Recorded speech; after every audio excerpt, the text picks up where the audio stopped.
मेरा सवाल ये है कि अगर यहाँ पे राजा तपस्या किए थे और बुद्ध तपस्या किए थे, तो बुद्ध भी तो प्रमाणिक हो रहे हैं यहाँ पे। ये प्रमाणित हो रहे, तो अभी इनकी प्रतिमा थी वो हट गई है, टूट के खंडित हो गई थी। इसकी बुद्ध जी की? बुद्ध जी की थी।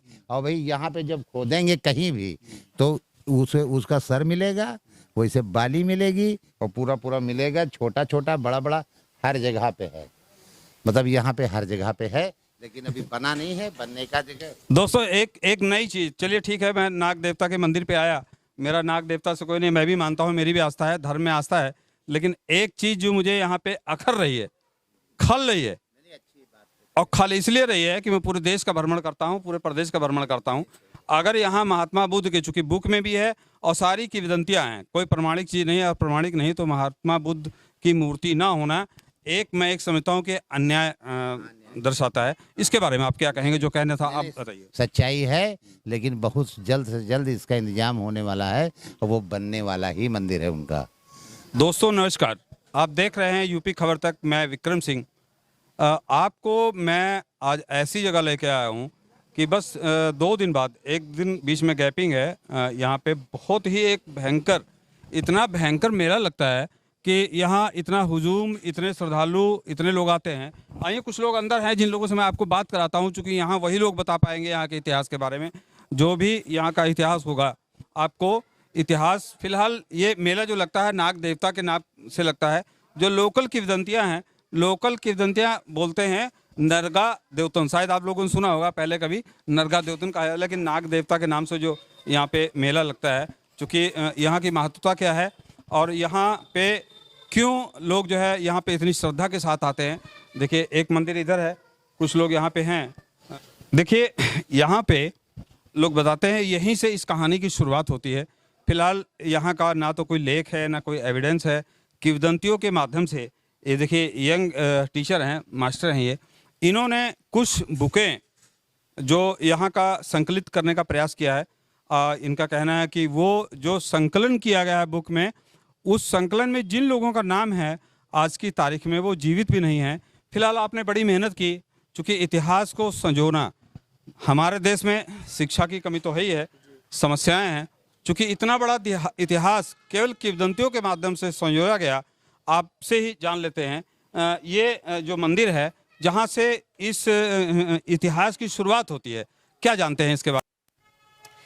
देखिए, हमारा जन्म, मेरा नाम धीरज कुमार है और मैं यहीं रहता हूँ, उसी गांव में।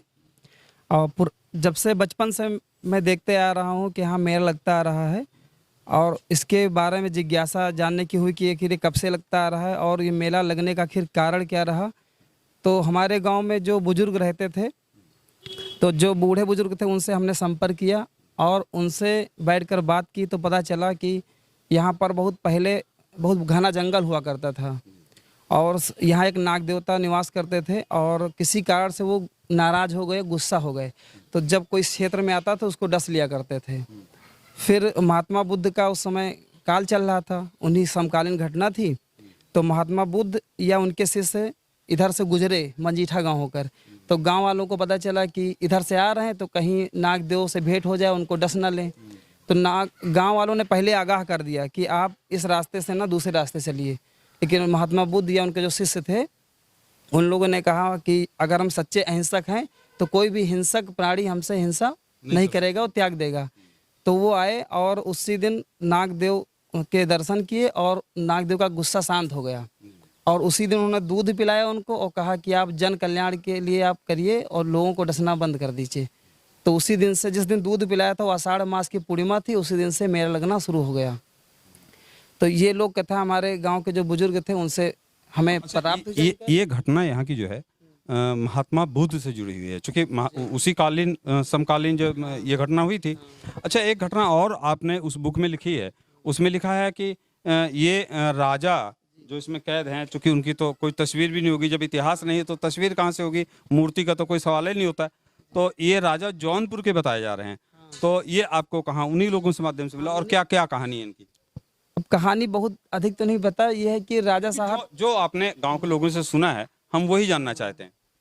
अब एक हमारे यहाँ क्षेत्र में एक जो है एक गायन है, उसमें नाग नागिन की एक मतलब काव्य की कहानी है। तो उसमें बताया जाता है कि एक राजा साहब थे, तो उनकी एक दोस्ती नाग और नागिन से हुआ करती थी। फिर वो बाहर चले गए थे तीर्थ यात्रा के लिए, तो कुछ घटनाएं हुई। उसके बाद वो जब वापस वहाँ से आए तो नाग नागिन के बीच में कुछ मतलब आपस में झगड़ा हुआ, तो फिर वो अपना संन्यास लेकर यहाँ वापस चले आए थे, यहाँ बस गए थे, तपस्या कर रहे थे। तो देखिए कुल मिला के बहुत ही पुरातन, बहुत ही ऐतिहासिक यहाँ की घटना है, लेकिन सबसे बड़ी चीज़ है कि हो सकता है उसमें शिक्षा का महत्व नहीं रहा, तो लोग किंवदंतियों के माध्यम से ये तो हो गया। अच्छा, नाग देवता तभी से क्यों पूजे जाने लगे? भाई पूजा होती है, कोई ना कोई महत्ता होगी, क्यों पूजे जाने लगे, ऐसा क्यों? महत्ता है कि अगर सच्चे मन से कोई भी आता है भक्त और अपनी मनोकामना मानता है तो उसको पूर्ण जरूर अवश्य हो जाती है।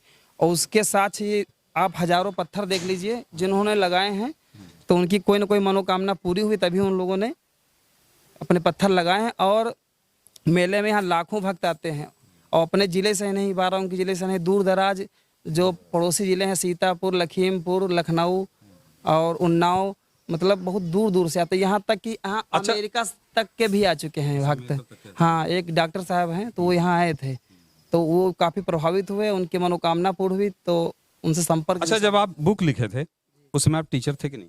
नहीं, उस समय तो टीचर नहीं थे एकदम। तो क्या ऐसा मानते हैं कि बुक लिखने के बाद ही नाग देवता का आशीर्वाद आपके ऊपर था, इसलिए टीचर बने आप? नहीं, नाग देवता का आशीर्वाद पूरा है, उनका आशीर्वाद है, और हमारे जीवन में बहुत बदलाव हुए इनकी कृपा से, और पूरा गांव भी इसको मतलब साक्षी है। अच्छा, जो दर्शक मेरे देख रहे हैं उनके लिए संदेश है आपका? संदेश यही कि नाग देव के मेले में आएं और यहाँ पर भ्रमण करें, नाग देवता के प्रसाद चढ़ाएं और प्रसाद ग्रहण करें। और हमारी ये गुजारिश है कि सभी लोग जो है उनका आशीर्वाद प्राप्त करें नाग देव का। बुद्ध के समय का बता रहे हैं कि ये बुद्ध कालीन है, लेकिन यह बुद्ध की प्रतिमा मुझे कहीं नहीं दिख रही। अब बुद्ध की प्रतिमा यहाँ कोई पुरातात्विक वो खुदाई तो हुई नहीं है।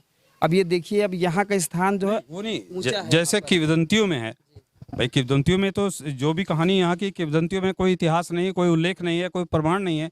जब प्रमाण नहीं है, जब महात्मा बुद्ध का नाम आता है, तो महात्मा बुद्ध की यहाँ कोई मूर्ति नहीं दिख रही। महात्मा बुद्ध की मूर्ति होनी चाहिए। तो यहाँ पे ये प्रमाणित हो रहे, तो अभी इनकी प्रतिमा थी, वो हट गई है, टूट के खंडित हो गई थी। इसकी बुद्ध जी की? बुद्ध जी की थी। और भाई यहाँ पे जब खोदेंगे कहीं भी, तो उसका सर मिलेगा, वैसे बाली मिलेगी, और पूरा पूरा मिलेगा, छोटा छोटा बड़ा बड़ा हर जगह पे है।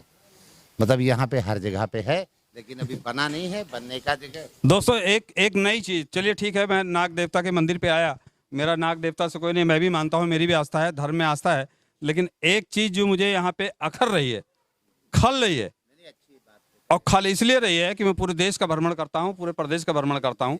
अगर यहाँ महात्मा बुद्ध के, चूंकि बुक में भी है और सारी किंवदंतियाँ हैं, कोई प्रमाणिक चीज नहीं है, अप्रमाणिक नहीं, तो महात्मा बुद्ध की मूर्ति ना होना मैं एक समझता हूँ कि अन्याय दर्शाता है। इसके बारे में आप क्या कहेंगे? जो कहना था आप बताइए। सच्चाई है, लेकिन बहुत जल्द से जल्द इसका इंतजाम होने वाला है, और वो बनने वाला ही मंदिर है उनका।